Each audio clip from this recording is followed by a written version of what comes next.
Hello. So this is the activity made by the group two for the topic on who are the compulsory heirs and the portion they can get on the estate of the decedent. So compulsory heirs are individuals who are entitled to a portion of the decedent's estate by law, and their inheritance share is reserved and protected. And it is important to note that specific shares or percentages each compulsory heir is entitled to may vary depending on the circumstances and the number of the compulsory heirs. And the law provides guidelines for the distribution of the estate among the heirs. So for today, me and my group mates will be sharing my compulsory heir. So it is the Bacarisas Garil family. So to start off, I am married to Marvin Garil, and our marriage was solemnized on October 29 of 2012. Since I am married and now blessed with kids, my compulsory heirs were my husband and my kids. So John Ezekiel, my very talented and bright son, Aaron Clyde, who is very lovable and amazing kuya, and lastly, my very naughty youngest child, Francesca Blythe. So when someone passes away, his property goes to his lawful heirs. And in the law of inheritance, these legal heirs or compulsory heirs inherit through testate and intestate succession in the Philippines. So unless a compulsory heir is disinherited, inheritance rule in the Philippines ensure that certain people must always inherit. So to give you an example, I will be sharing who will inherit my estate and what amount they will be receiving if I pass away. So I will be showing two examples. One is the testamentary succession where I will be leaving a valid will. So again, I have a husband, two legitimate children, and one illegitimate child. So the family code provided that legitimate children will be getting half of the estate of the decedent. So the portion my legitimate children be receiving is one half of my estate. And since I have two legitimate children, both of them will be getting one fourth of my estate. So it will be the one half of my estate will be divided to them. So both Aaron Clyde and Francesca Blight will be receiving one fourth of my estate.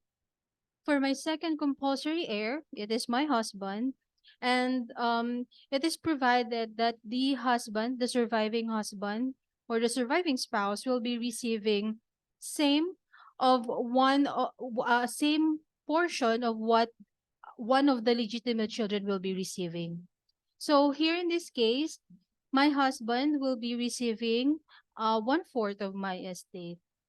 And as for my last heir, an illegitimate child, he will be receiving one half of the share of one legitimate child. So since one of my legitimate child is receiving one fourth and one half of that is one eighth, then my illegitimate child will be receiving one eighth of my estate. And for the um and for the remaining part of my estate, it is this what we call the free portion. So the free portion is what we can give to whomever the estate owner wishes, as stated in the will. So to sum up, um, my legitimate child will be getting one fourth. My other legitimate child will be getting one fourth. My surviving husband will be getting one fourth. My legitimate child will be getting one eighth, and we will have a free portion, one eighth of my estate. So for the next example, so this is intestate succession, where one person died without a will. So same with my example. I have two legitimate children. I have one illegitimate child and a husband. So we will be proportioning the pie like this. So since as a general rule, illegitimate child will be getting one half of the portion sorry portion of legitimate children will be getting. So we will be proportioning our pie like this. So my legitimate child, my first legitimate child will be getting two portions.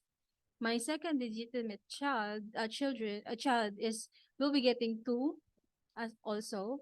My husband will be getting two also, and my legit sorry illegitimate one children, I mean illegitimate child will be getting one.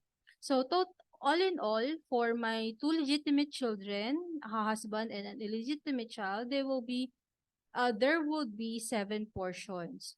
So in a pie, I have um portioned this like this. I have portioned their inheritance like this. So my first legitimate child, Aaron Clyde, will be getting 2/7 of my I mean my inheritance or my estate.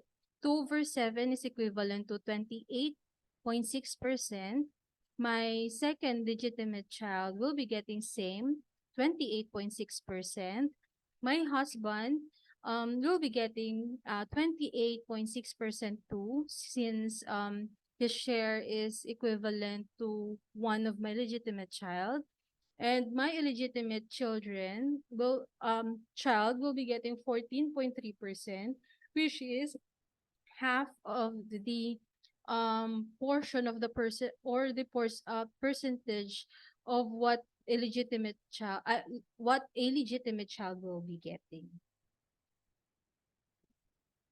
So for this activity, my group mates reflected, and our insights were is like this. As a future lawyers, when we are confronted with such problems relative to legitimate and free portion computations, it is certainly essential to determine first and foremost the underlying consideration as to who the compulsory heirs are. Thus, in tracing lineage, one needs to accurately lay down the surviving relatives, so each heir shall be bequeathed with what is legally due to him or her before disposing the other portion of estate to voluntary heirs. And the state is duty bound to execute the wishes of the decedent. And also, one may die intestate if we don't have special provisions like designating a voluntary heir or recognizing an illegitimate child. And our laws protect the compulsory heir share, although the decedent died in the state. So therefore, as future lawyers, we need to be cautious as we are the instrument of the state in protecting the property of the testator and disposing them according to law. So conclude the presentation of Group 2 for this activity. And this is brought to you by Estoque Batistis Hazel Ann, Garil Mary Ann, and Perez Mila for Group 2. Thank you.